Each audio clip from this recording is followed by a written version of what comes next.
Yo, that girl Melissa, she a go on mad. Sackpot, say. Alright, hear the story. I'm writing up a letter to Melissa. I told like how you left me in disaster. A few months pass and I still can't recover. Can you move away? Can you move away? You take away the house, you take away the land, you take every single thing, you take away the van. Whatever I did to you, girl, I am sorry. I'm writing this to you, please accept my apology. You pass like a hurricane.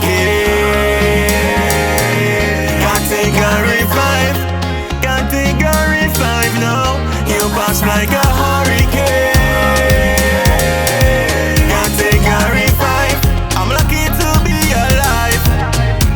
Girl, you blow me down and you wet me with your water. You wet me all over. You wet me all over. Yeah. Girl, you blow me down and you wet me with your water. You wet me all over. You wet me all over. Melissa found my assets in